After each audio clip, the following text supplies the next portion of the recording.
Good afternoon, नमस्कार।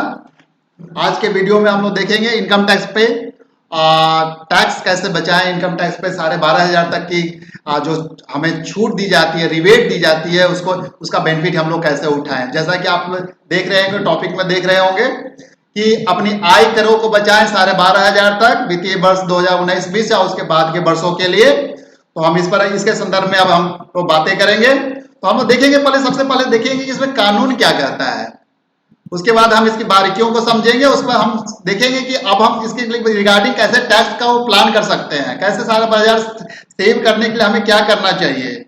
तो आइए हम देखते हैं अब कानून की धारा 87A जो है इनकम टैक्स का, उसके बारे में हम देखते हैं। कुछ क्लाइंट का हमारा फोन आया था कि सर जी इसको हिंदी में थोड़ा कीजिए सो दैट हम लोग को समझ में आए इसको। तो हम ध्यान रख रहे हैं इस बात को और हिंदी और इंग्लिश दोनों टेक्स्ट को दे रहे हैं इसमें और ट्राई कर रहे हैं कि जो उनको समझ में आए उसे वैसे हम उसको बताने की कोशिश कर रहे हैं।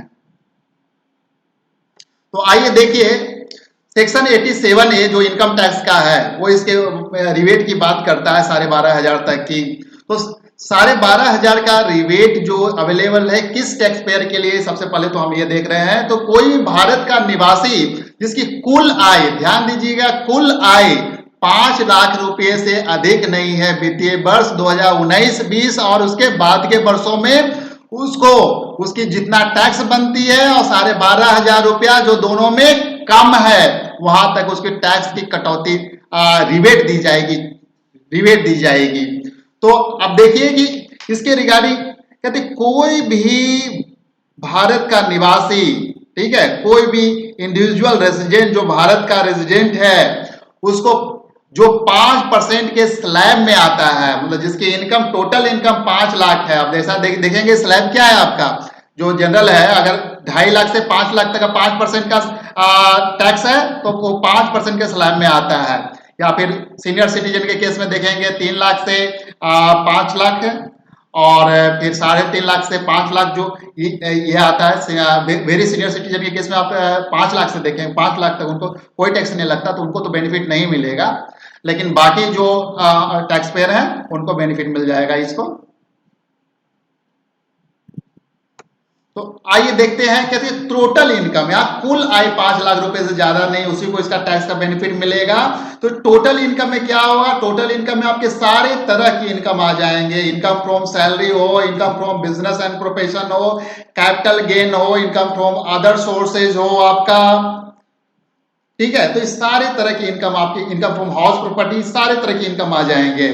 देखिए इसकी एक एक्सेप्शन है जिसको हम लोग बाद में हम अभी बताएंगे। तो टोटल इनकम आपके चाहे किसी भी इनकम से हो, तो 5 लाख तक अगर टोटल इनकम है तो आपको रिबेट आपको 12,500 तक मिल जाएगी। तो रिबेट जो कितना मिलेगा, तो रिबेट का कहने का मतलब है जो भी आपका टैक्स बनेगा और 12,500 रुपया जो दोनों में कम होगा वहां तक रिबेट मिल जाएगा। सपोज मान लीजिए आपकी एज 30 ईयर है, 30 साल के आप हैं और आपकी इनकम 4.5 लाख रुपया है, तो आपकी टैक्स कितनी बनती है। तो देखिएगा 2.5 लाख तक आपकी टैक्स नील है और 2.5 लाख से 4.5 लाख तक, मतलब 2 लाख पर आपको 5% की टैक्स से रेट से आपको टैक्स पड़ेगी, मतलब 10,000 रुपए की टैक्स बनती है। और एजुकेशन से जोड़ेंगे तो 4% फर्दर उसका रिड्यूस हो जाएगा, इंक्रीज हो जाएगा। तो इतने आपको रिबेट मिलती है। तो कहने का मतलब ये है कि आपको 5 लाख तक अगर टोटल इनकम है तो आपको कुछ भी टैक्स देने की जरूरत नहीं है। ये आम शब्दों में अगर हम देखें इसको तो देखते हैं, ठीक है। ये रिबेट जो आपको मिलता है एजुकेशन से एड करने के पहले दिया जाता है। अब देखिए जो रिबेट जो होता है इसका 87A का जो रिबेट लेना है आपको, तो इसका एक अपवाद है कि अगर कोई लॉन्ग टर्म कैपिटल गेन आपको जो सेक्शन 112A इनकम टैक्स की धारा 112A, जहां पर आप किसी भी कंपनी के equity shares, equity oriented fund का यूनिट या बिजनेस ट्रस्ट का यूनिट जिसमें 10% जो टैक्स लगता है उस इनकम के अगेंस्ट आपको इस रिबेट का बेनिफिट नहीं मिलेगा। बाकी सारे इनकम के अगेंस्ट आपको इसका रिबेट का बेनिफिट मिलेगा। अब देखिए इसमें ये जो टोटल इनकम है, जो टोटल इनकम मतलब ग्रॉस टोटल इनकम में से आपको डिडक्शन मिलता है 80C, 80CC, D 80D, 80G, ये सबका जो रिबेट डिडक्शन मिलता है उसको घटाने के बाद आपका टैक्सेबल इनकम बनता है। तो ये टैक्सेबल इनकम जो होता है आपका और इनकम जो होता है उसको राउंड ऑफ हम 10 रुपये में करते हैं।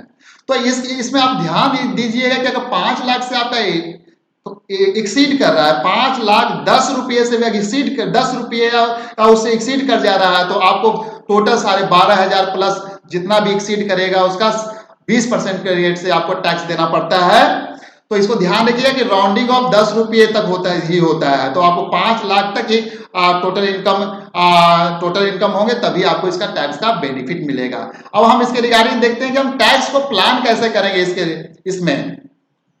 तो आइए, हमने बड़ा अच्छा इसके अभी जैसा चल रहा है कि लॉकडाउन पीरियड है, सेकेंड लॉकडाउन पीरियड है, तो कोई फाइनेंशियल ईयर लेकिन हमारा क्लोज हो गया है, फाइनेंशियल ईयर 2019-20 31 मार्च तक क्लोज हो गया है। लेकिन जो हम इन्वेस्टमेंट करते हैं एटीसी के अंदर, मेडिक्लेम पेमेंट करते हैं एटीडी के अंदर, और donation PM national fund, PM care fund, ठीक है, एटीजी के अंदर, ठीक है, एटीसीसीडी पेंशन फंड में जो हम इन्वेस्टमेंट करते हैं एडिशनल 50,000 का बेनिफिट मिलता है। ये तो सारा जो 31 मार्च तक जो देना था, अगर हमने पे नहीं किया तो आपके लिए एक खुशखबरी है कि आप इसको प्लान कर सकते हैं इस टैक्स को। और आप इसको अगर ये सारा पेमेंट अगर इन्वेस्टमेंट या कंट्रीब्यूशन या डोनेशन जो है आप 30 जून 2020 तक कर लेते हैं तो आपको ये सारा 12,000 का बेनिफिट मिल जाएगा फाइनेंशियल ईयर 2019-20 का। जो इसका आप रिटर्न आप 31 जुलाई या जो गवर्नमेंट अगर एक्सटेंड करेगी तो एक्सटेंडेड पीरियड में आपको फाइल करना होगा। लेकिन 30 जून तक अगर आप इस टैक्स को प्लान कर लेते हैं कि हमें पीपीएफ में अगर हमारा 1.5 लाख तक नहीं पहुंचा हुआ पूरा एटीसी के अंदर तो पीपीएफ में जमा करा दें, ठीक है, एलआईसी में का पेमेंट हमने अगर 31 मार्च तक ड्यूज है तो उसको पेमेंट पे कर दे, ठीक है, मेडिकल इंश्योरेंस प्रीमियम वगैरह हम ले लें एटीडी का बेनिफिट लेने के लिए, तो ये आप प्लान कर सकते हैं। इसके अलावा एक बड़ा ही इंटरेस्टिंग चीज है जो आज हम आपको बताने जा रहे हैं। देखिए, जैसा कि हम इस विकट परिस्थिति से लॉकडाउन पीरियड से गुजर रहे हैं, तो जाहिर सी बात है कि हमें भी लोगों के सहयोगी बनना चाहिए। और हम देखिए कैसे हम सहयोग दे सकते हैं इसके अंदर। तो हम कहते हैं कि पीएम नेशनल रिलीफ फंड और पीएम केयर्स फंड है जो एटीजी के अंदर है, जहां अगर आप डोनेशन देते हैं तो 100% का आपको डिडक्शन मिलता है। तो ये अगर डोनेशन आप अगर 1 अप्रैल 2020 से 30 जून 2020 तक देंगे तो आप एलिजिबल हो जाएंगे फाइनेंशियल ईयर 2019-20 में आप एलिजिबल हो जाएंगे। इसके बारे में देखिए बड़ा अच्छा है, मैंने एक बनाया क्वेश्चन मार्क बनाया है कि डिसाइड आपको करना है कि डोनेशन देना है या टैक्स पे करना है। अगर आपकी इनकम 5 लाख से थोड़ा ज्यादा हो जाती, देखिए 5 लाख तक इनकम है तो आपकी टैक्स तो ऐसे भी नहीं लगनी है। और 5 लाख से अगर इनकम आपकी ज्यादा हो जाती है, मान लीजिए 5,12,500 रुपये इनकम हो जाती है, तो 5 लाख से अगर 10 रुपये या उससे ज्यादा इनकम आपको आ गई तो सीधे 12,500 प्लस टैक्सेस पर जाएगा। तो अगर मान लीजिए आपकी इनकम 5,12,500 है तो आपको क्या लगता है कि आपको डोनेशन देना चाहिए या फिर टैक्स पे कर देना चाहिए? लेकिन अगर आप डोनेशन 12,500 रुपये देते हैं तो आपको पूरा टैक्स सेव हो जाता है। अगर डोनेशन नहीं देते हैं तो उस केस में आपको 15,600 रुपये का, जैसा मैं देखिएगा यहाँ पर हाईलाइट कर रहा हूं, 15,600 रुपये आपको टैक्स देना पड़ेगा।